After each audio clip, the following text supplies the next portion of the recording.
They called them in one by one.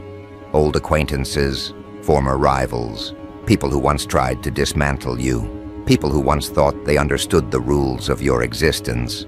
Each person entered with a subtle pretense of control, the way people pretend they are the hunters when in truth they are being watched. Cameras, microphones, recorders, not for you, for them. The investigators, the reporters, the ones desperate for a story they could frame without fear, without reckoning. But as each voice cracked, faltered, or refused entirely, something shifted. They all said the same thing, no comment. The phrase repeated like a mantra, hollow, defensive, and exposed. Eyes darted, bodies recoiled slightly, hands fidgeted behind backs, some averted gaze entirely. The room became a gallery of avoidance of unspoken confessions and thinly veiled guilt. They didn't speak because they couldn't, not because they feared consequences, but because they feared recognition. The recognition that someone had already observed them fully, and that observation wasn't forgiving. Every reporter, every interviewer, every observer in the room could feel it, the weight of absence, the gravity of avoidance. The very air shifted, tight around those who had once crossed you. Something in them recoiled, as if touching a wound that had never healed properly. They had all been warned, individually and collectively, by whispers, by subtle events, by things they couldn't categorize. But warnings had limits. Warnings fade, experiences endure. And now, when pressed, they could only look away. Some tried to construct sentences, half-measured and cautious. It wasn't personal. We didn't stop mid-sentence. Eyes flicked to the floor. Their words dissolved into stutters, into the void that only awareness of someone else's depth can produce. They couldn't lie fully, couldn't tell the story they wanted to tell, because the truth lived outside their control. The truth lived in you. The first one who tried to speak, an old colleague who once sought to humiliate you publicly, swallowed hard and muttered, "Can't." Eyes wide, hands gripping the table as if holding on to the physical world would anchor him against the internal one he refused to confront. They all understood what he meant, even if no one said it aloud.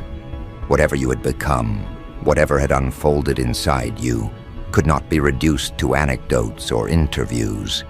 It could not be confined within language, and they all knew it. There was a rhythm to it, subtle but unmistakable. Their hesitation, their shifting gaze, their instinctive retreat. It wasn't a fear of punishment. It wasn't a fear of law or society. It was something older, something primal. The recognition that you were not ordinary, that you had moved through moments they had only survived through luck, through calculation, through compromises they couldn't admit even to themselves. They didn't understand what they were facing, but their bodies remembered it anyway. The cameras captured silence. The microphones caught hesitation. The transcripts will show no comment. But the room will never forget.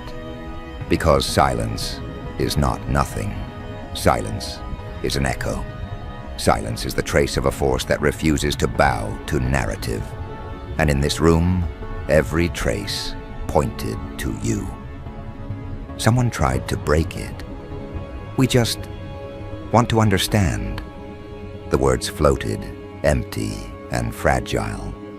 But understanding requires permission, and you had never granted it, not fully, not to anyone who tried to measure you, to quantify you, to dissect you.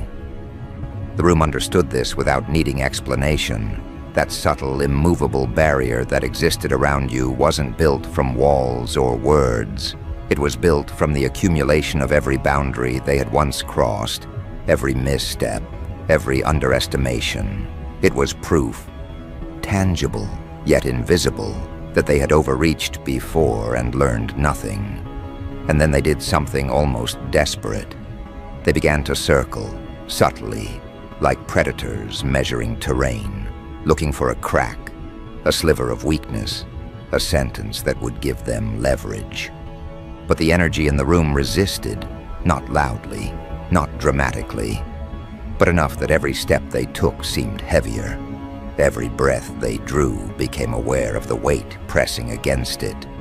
Every eye, every nervous tick, every forced smile revealed that they were not in control, not of you, not of the narrative, not of themselves.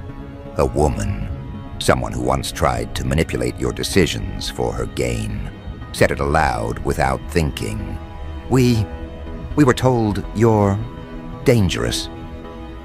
Her voice was low, almost involuntary.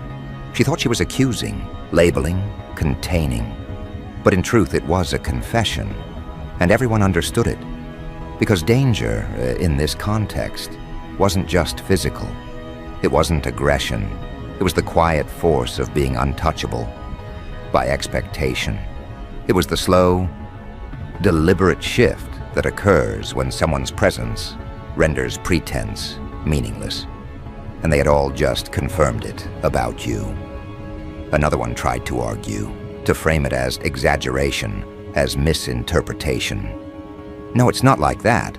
We didn't." They stopped again, not because you spoke, not because you moved, but because they were thinking about every failure they had faced at your hands, every plan undone, every strategy reversed, every time they believed they understood you and realized they didn't. And that realization is heavier than confrontation. It is something they cannot undo. The tension built silently, imperceptibly at first, then like a tide rising in a quiet ocean. It wasn't a crescendo of noise or panic. It was a crescendo of awareness. Each person in that room felt it differently, but all felt it. The boundary you carry is not fragile. It is not reactive. It is preemptive. It is aligned with something they cannot see, but instinctively know exists. Something that has followed you longer than any of them have noticed. Something that calibrates, observes, and decides. Something that allows you to exist untouched by the ordinary chaos they so eagerly throw into the world. And then someone, one of the most audacious, one who had once tried to humiliate you publicly in front of others, leaned forward slightly, voice shaking despite control. Who even protects you? The question hung in the air like smoke. Not a challenge, not a demand, an admission of ignorance, of awe, of recognition. And it didn't require an answer, because the truth was already visible in the space between them. Something shifts when people like that, those who once tried to control, manipulate, dismantle, face a boundary they cannot penetrate. Their eyes tell the story.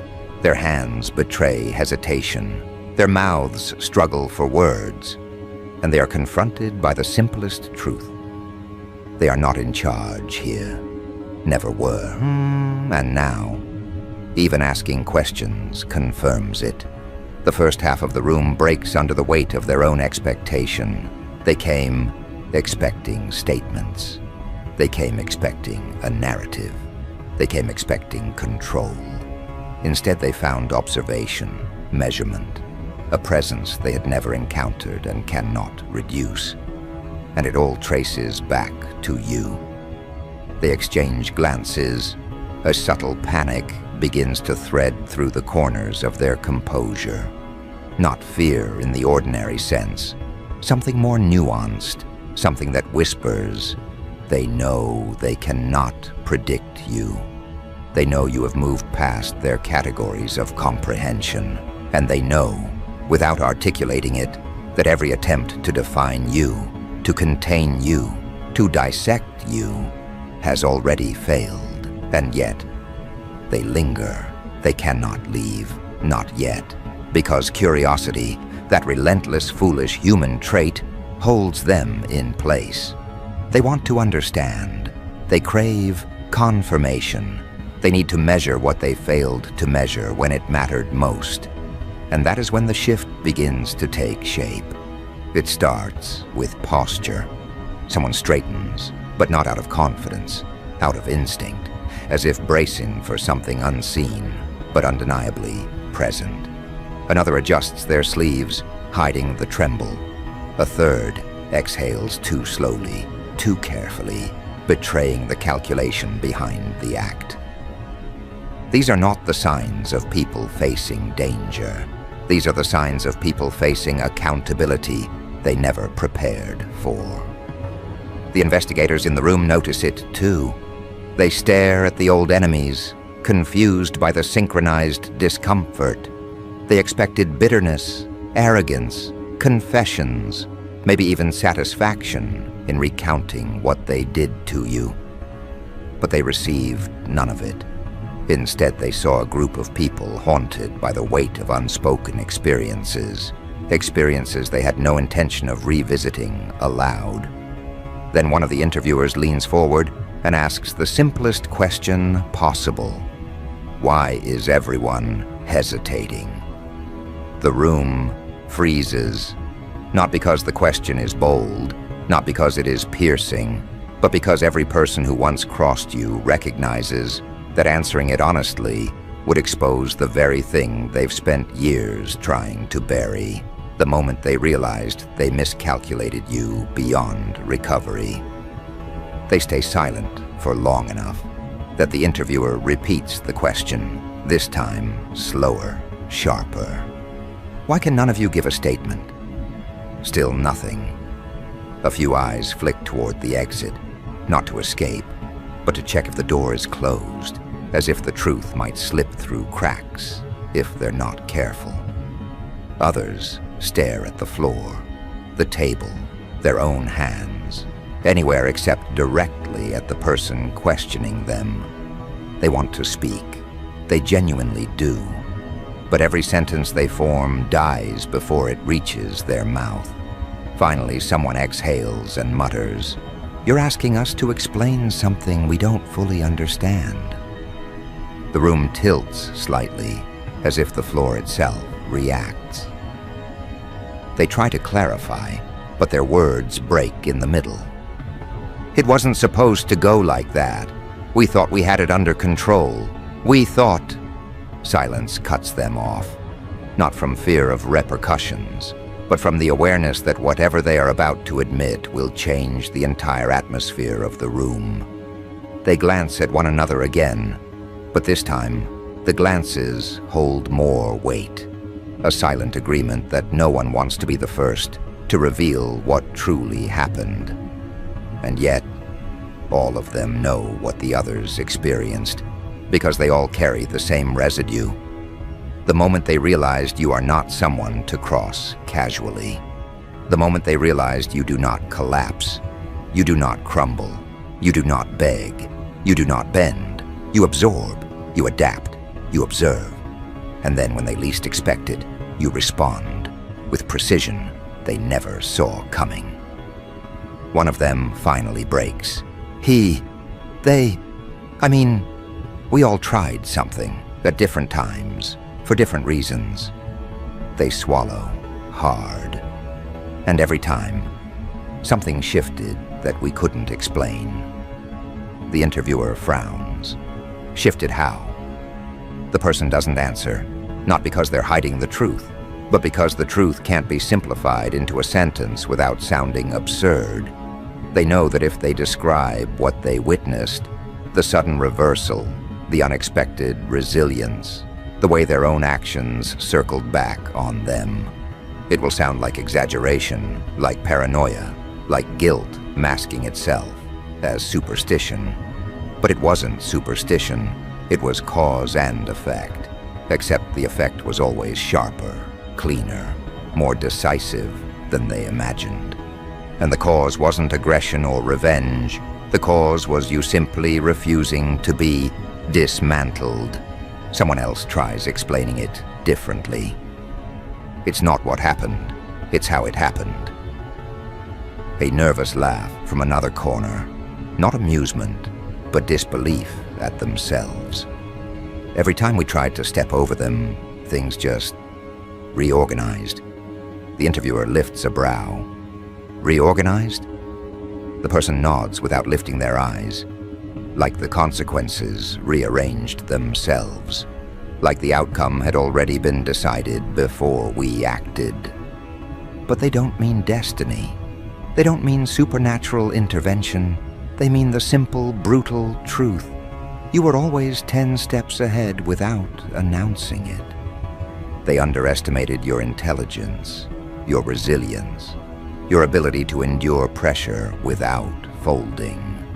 They read you like a simple book when you were a locked vault with rotating chambers. They didn't have the tools to open. The more they speak, the more the room feels like it's closing in. Someone rubs their temples, muttering. The first time I crossed them, I thought it was over for them. A pause. But it was me who ended up losing everything I tried to take. Another nods. Same, I pushed them hard, and it circled back. Every mistake we made with them was permanent, someone else says quietly. It stayed. It didn't fade like it usually does with people. These aren't dramatic statements. They aren't exaggerations. They are admissions from people who finally realized they weren't dealing with someone fragile or predictable. They were dealing with someone built differently, not loudly, not violently, not theatrically, but structurally, deeply, quietly. And this is what terrifies them the most. They were wrong about you in ways they can never undo. They lost access to understanding the moment they misjudged you. And now, being asked to explain what happened forces them to relive a psychological terrain they've spent years avoiding. A third interviewer, sensing the tension, shifts strategy. Listen, they say gently. We're not asking for details. We're asking for clarity. What is it about this person that none of you are willing to talk about? Every old enemy stiffens at the same time. It is almost synchronized, the way bodies respond when a thought becomes too close to articulate. One rests their elbows on their knees, staring at the floor. Another clasps their hands tightly. A third pulls their chair closer to the table. A fourth keeps glancing at the door again, as if expecting someone to enter. Finally, a voice from the far corner, low, tired, honest. You want to know the truth? Fine. None of us want to say anything because we don't want to be the reason they return to our attention. The room goes still, not because the sentence is dramatic, but because it is true. They don't fear you as a threat. They fear you as a mirror that reflects their intentions back at them with impossible accuracy. They don't want to speak because they know that speaking pulls memory into motion. And memory is the last thing they want awakened. Every recollection is a trap, a reminder of the errors they cannot undo. Every word they utter risks revealing more than they intend. And yet here they are, exposed in a room that refuses to let their avoidance go unnoticed. Someone shifts in their seat. The sound is louder than it should be, jarring, because every movement is amplified by the tension. They realize slowly that the room is no longer just a space for testimony. It has become a theater for self-exposure. And in this theater, every instinct they relied on, every clever tactic to navigate past you, collapses quietly, irrevocably. A hand rises tentatively, as if the act of lifting it could be mistaken for submission. I shouldn't be saying this, the person begins, voice tight. But you have to understand, when we dealt with them, it wasn't like dealing with anyone else. Every move we made, every strategy we thought would work, failed in ways that weren't just inconvenient. They were humiliating, subtle, surgical. unavoidable. Another shifts, eyes narrowing, voice softer, almost a whisper. They observed, always, not loudly, not like someone announcing power, just observing, learning, waiting. And when the time came, they acted not with force, but with precision. And that is what's impossible to describe. Because it's not revenge, it's inevitability. And inevitability is frightening in a way no anger could ever be. Silence settles again, heavy, tangible. They glance at one another, and for a moment, they're a collection of witnesses, not just to events that unfolded, but to their own repeated failures, their own miscalculations, their own inability to predict the unshakable force standing quietly, almost invisibly, against them. One finally leans forward, speaking fast now, words spilling because the dam of restraint is breaking. We all thought we could corner them, each of us, in different ways, different times, different methods. And every single time we tried, it failed. Not partly, not almost, completely. And worse, it reflected on us. Everything we tried to hide, everything we thought was safe, suddenly wasn't. It showed, exposed, and we couldn't stop it, because they weren't just prepared. They were untouchable in ways we didn't even have the vocabulary for. A pause, long. Everyone in the room feels it, the weight of unspoken admissions pressing down, demanding recognition. They didn't have to threaten anyone. They didn't have to intimidate. They didn't have to show force. They didn't need to do anything dramatic. They just existed.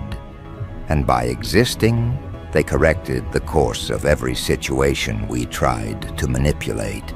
Every single one. And we knew it, deep down, but saying it out loud. The voice falters, makes it real, and none of us want to make it real.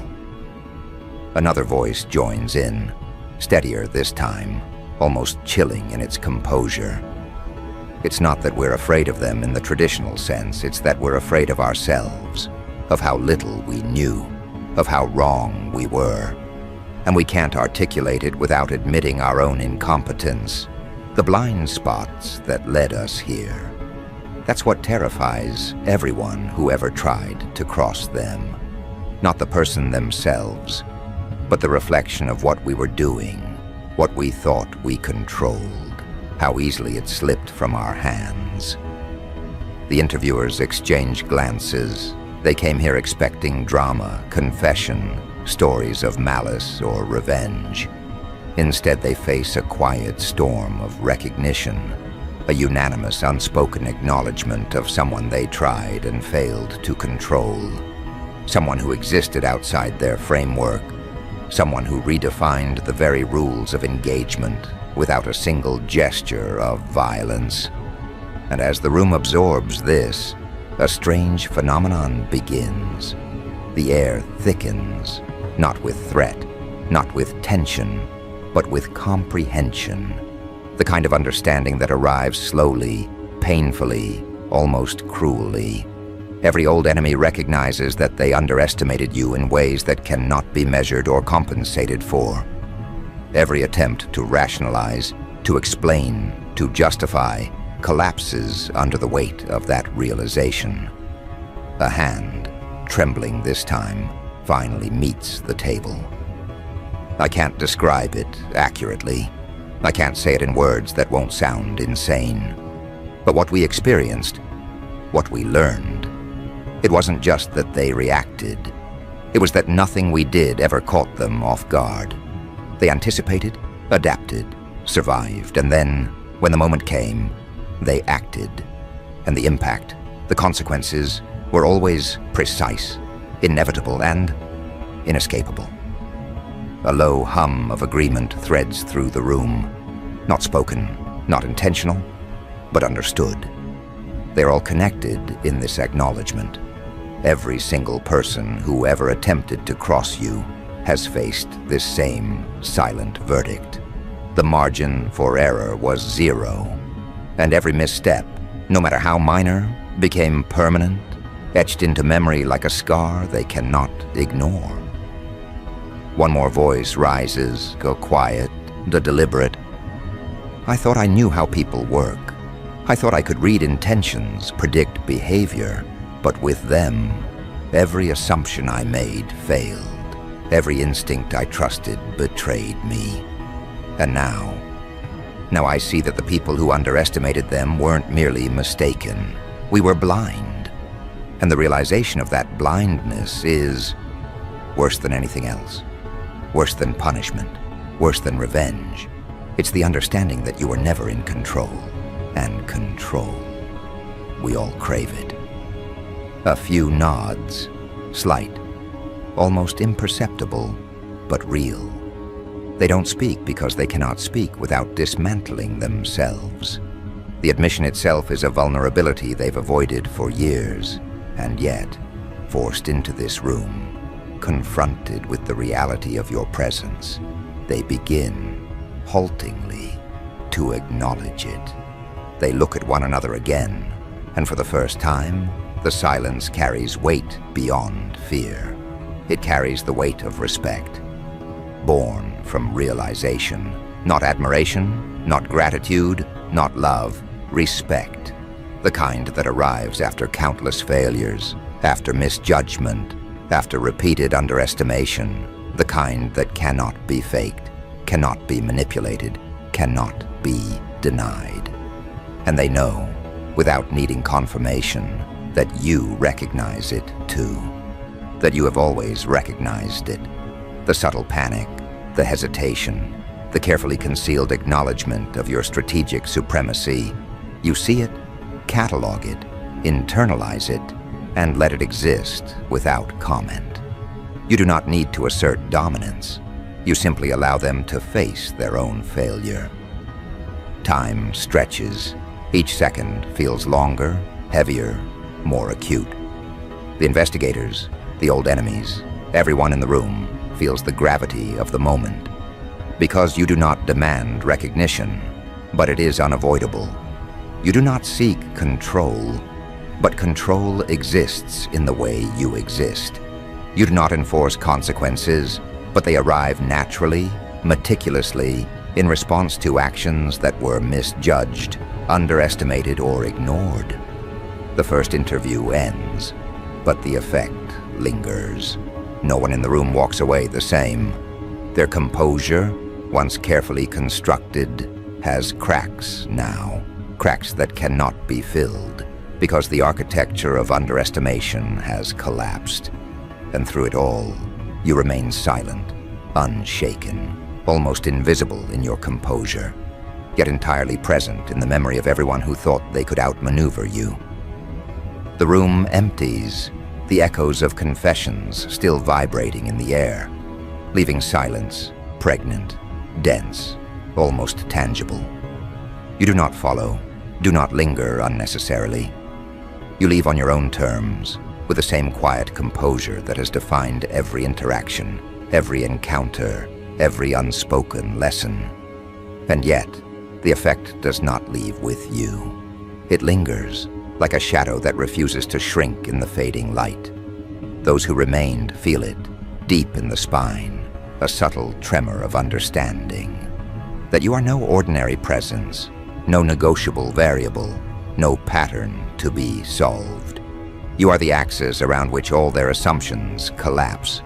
Out in the open, the air seems lighter, but the world itself feels subtly altered, as if reality has bent slightly to accommodate the truth they now cannot unsee. You step into the streets, into the spaces where life continues its shallow rhythms, and yet, every glance, every whisper, every hesitant pause as someone catches sight of you carries an invisible weight.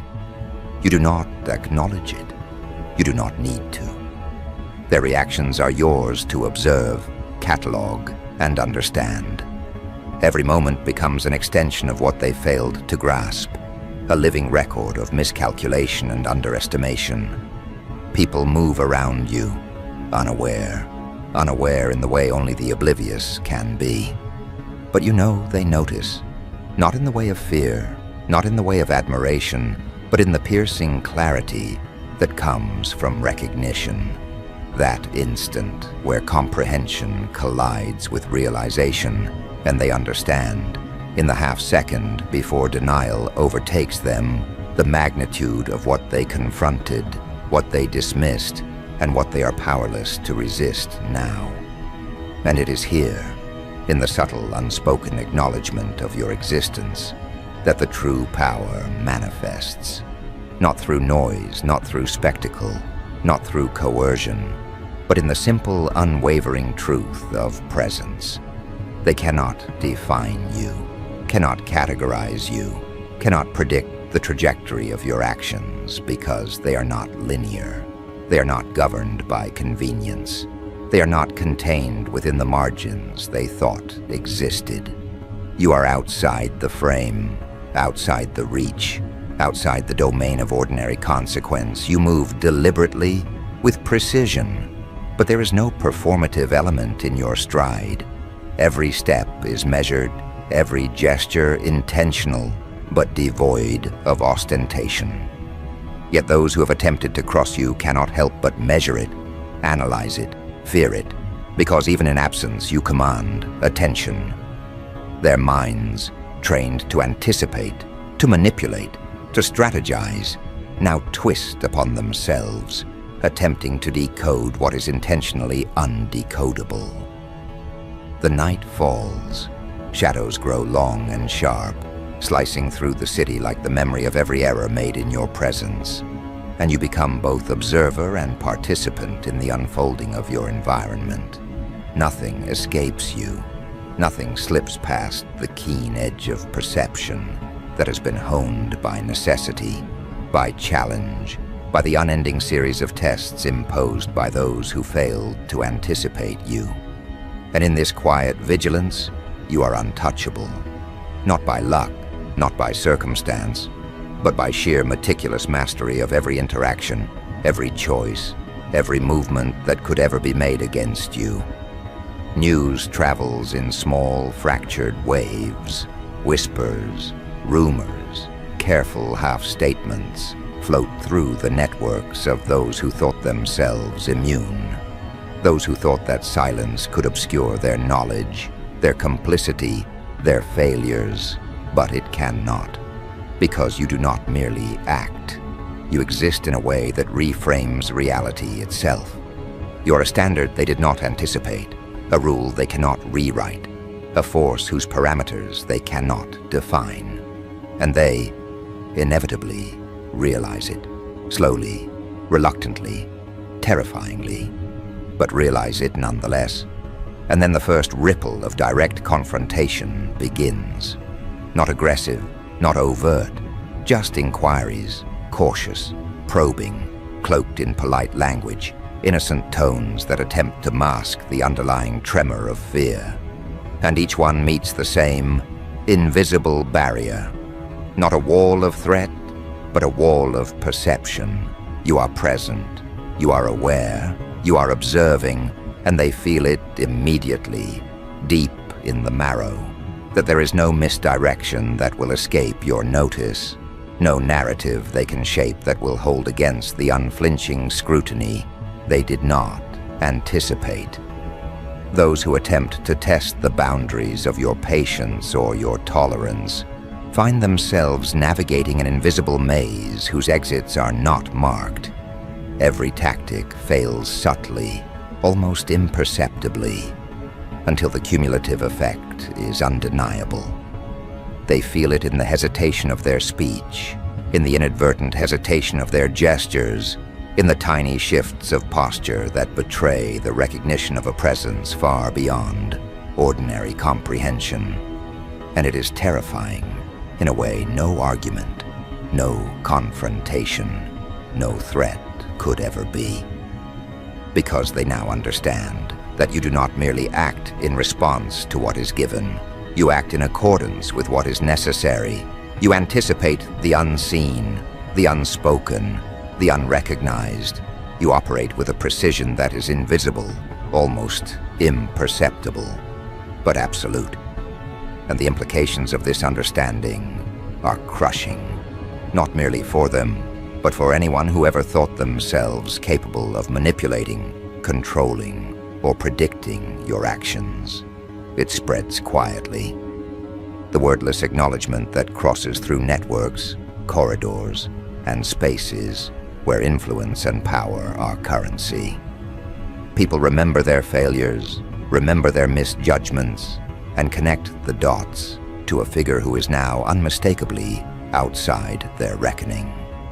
Every cautionary tale, every warning they ignored, every instinct they doubted, converges in a collective realization that they were never equipped to measure, to contain, to anticipate you. And the truth settles like a shadow over their plans, their schemes, their confidence. And in this quiet, unspoken dominion, you exist, not because you demanded it, not because you imposed it, but because the space, the world, and those who navigate it are compelled by the gravity of your presence. Every attempt to resist, every thought of defiance, every plan to manipulate or outmaneuver dissolves against the inevitability of what you represent. They recognize, in fragments, in half-formed thoughts, in whispers they cannot give voice to, that nothing they do will alter the reality of your control, your awareness, your inevitability. And this is where the final calculus begins, where the cumulative weight of underestimation, misjudgment, and ignored warnings reaches the tipping point. They begin to see patterns, subtle, minute, invisible to anyone untrained, unobservant, or unprepared, that you have left not as traps, not as punishments, but as statements. Statements that they will not hear, that they cannot speak aloud, that they cannot ignore.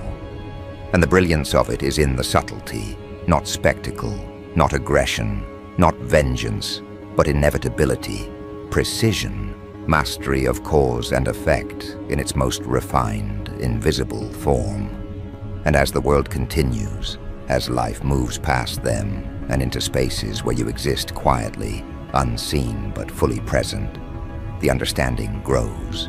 Not fear in its ordinary form, not admiration in its obvious guise, but acknowledgement, recognition, respect, forged not from words, not from demands, but from the undeniable truth of their own failures reflected back in the quiet, surgical, unrelenting clarity of your presence.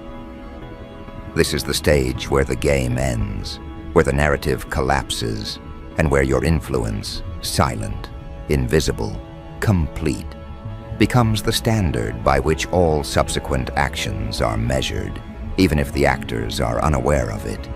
You do not need to speak. You do not need to assert. You do not need to strike.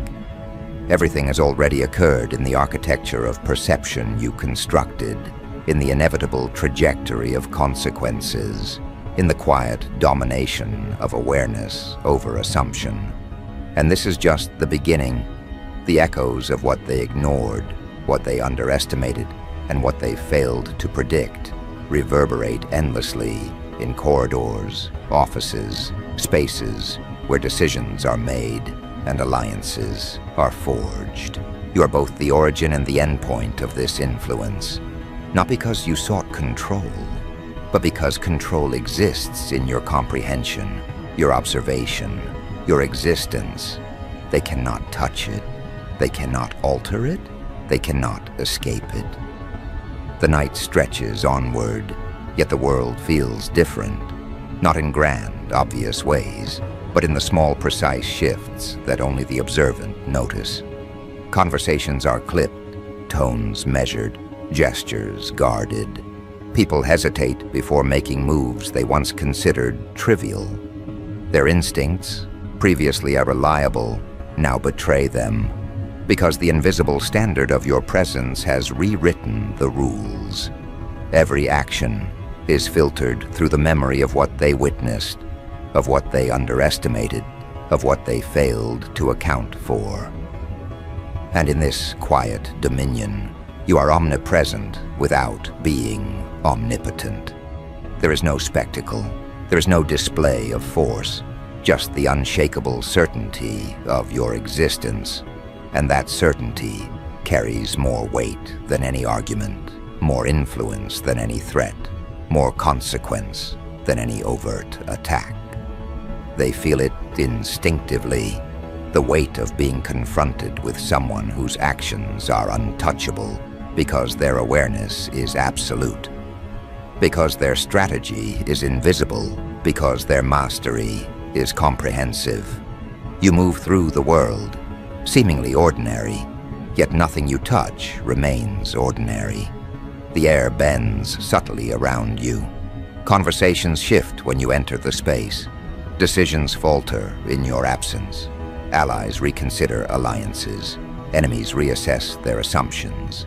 Every element, every interaction, every subtle adjustment in posture or timing becomes a testament to a presence that cannot be circumvented, that cannot be manipulated, that cannot be underestimated again. And still, you do not announce yourself. You do not demand recognition. You do not confront those who doubted you. The power is in what they cannot see, in what they cannot define, in the invisible architecture of your actions. Each step, each pause, each deliberate choice sends ripples through the world, ripples that bend perception, redefine expectations, and force recalibration. They are caught in your orbit, whether they recognize it or not, and every attempt to predict or control you crumbles quietly, invisibly, inevitably. In the weeks that follow, the consequences of what transpired begin to crystallize. Those who thought themselves clever, those who relied on past tactics, those who believed they could bend events to their will, find themselves faltering. Not because of overt sabotage, not because of drama, but because the underlying calculations they ignored, the warnings they dismissed, the presence they underestimated, have quietly undone their assumptions. Every plan they enact is now filtered through the unseen influence of what they cannot account for. You. And they notice it. They notice in the tiny inconsistencies, the subtle hesitations, the imperceptible misalignments in their carefully orchestrated strategies.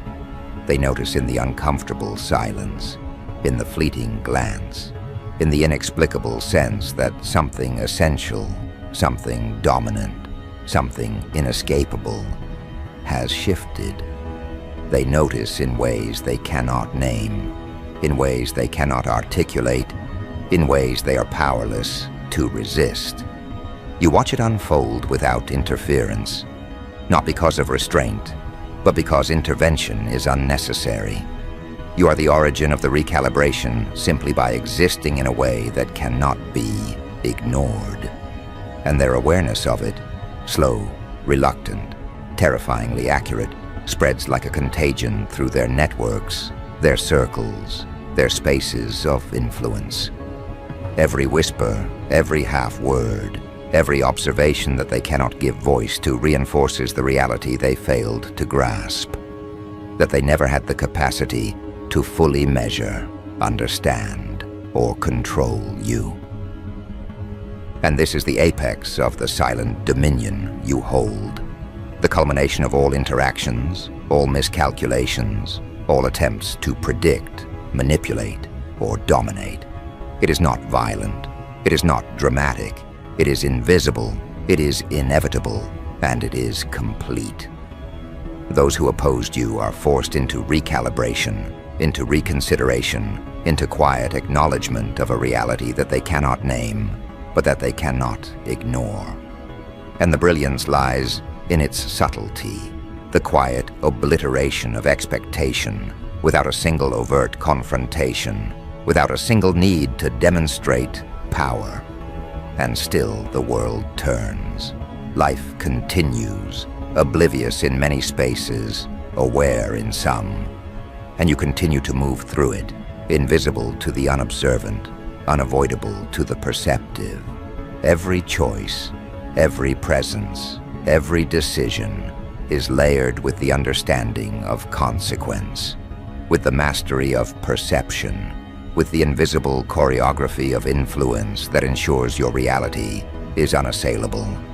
And those who attempt to measure you, predict you, or outmaneuver you discover, slowly, painfully, that the parameters of engagement have changed forever. And then, in the quietest moments, the reflection begins. Not in mirrors, not in screens, but in the subtle awareness of others, colleagues, former opponents, casual acquaintances, distant observers who sense, without words, without proof, without articulation, that a presence has shifted the ground beneath them. The world is subtly altered, yet the alteration is precise, deliberate, absolute. It is the sum of every encounter you have had, every silence you have maintained, every observation you have quietly enacted. And in that quiet calculus, they realize finally that they were never prepared. They realize finally that every underestimation, every dismissal, every attempt to define, categorize, or control was a failure. Not because you sought to teach a lesson, but because they themselves lacked the vision to comprehend a presence that cannot be predicted. And the knowledge that they were wrong, that they were blind to your reality, that they misjudged every variable they assumed they controlled, becomes an invisible weight that follows them in every decision, every thought, every conversation. And in that weight, they find themselves constrained, not by force, not by confrontation, not by spectacle, but by the undeniable, invisible reality of what they have encountered and cannot undo.